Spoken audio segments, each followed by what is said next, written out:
Hello, good day. This is Jerry again from Custard Chicken Breeding Farm.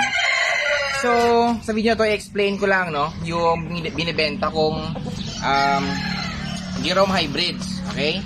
So, para clear. Okay? So, una po, yung Jerome Hybrids na binibenta ko ay day old lang po, no?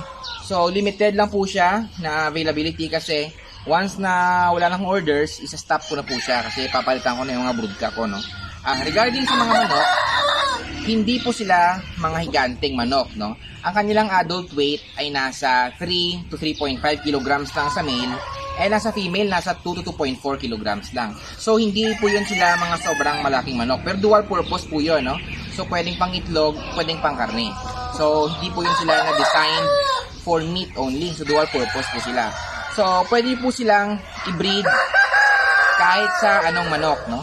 So ginawa ko sila kasi ang purpose po nun is medyo disappoint nga ako, no, sa mga heritage breeds na iba, no, sa mga dual purpose, no. Kaya ginawa ko to more resistant, no. So hybrid nga lang sila, no. So process sila. So though kung kayo bibili, sila po ay galing sa 3 or 4 na pens, no. Ibig sabihin, may marka po sila na hindi po sila magkakapatid. So kung kayo mag-breed later on, pwede nyo i-breed yung marka sa paa na isa iba, yung kanyang pares iba din. So pwede pong gawin yun, okay? And regarding naman sa sexing, hindi po sila pwede ma-sex sa day old, no? Maliban na lang kung vent sexing, no? Pero hindi po ako trained, no? Hindi ako marunong mag-vent sexing.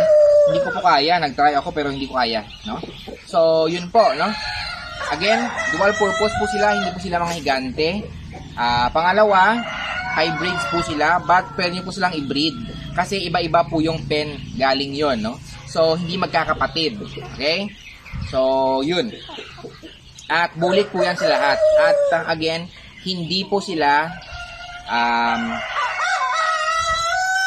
ma-determine ang kanilang sex sa day old pa lang, okay?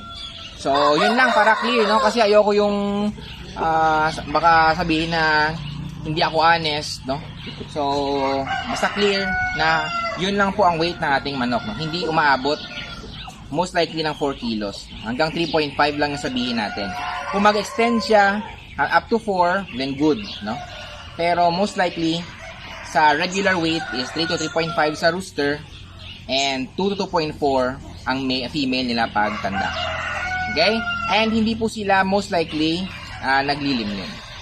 So, yun lang po, no? And good day.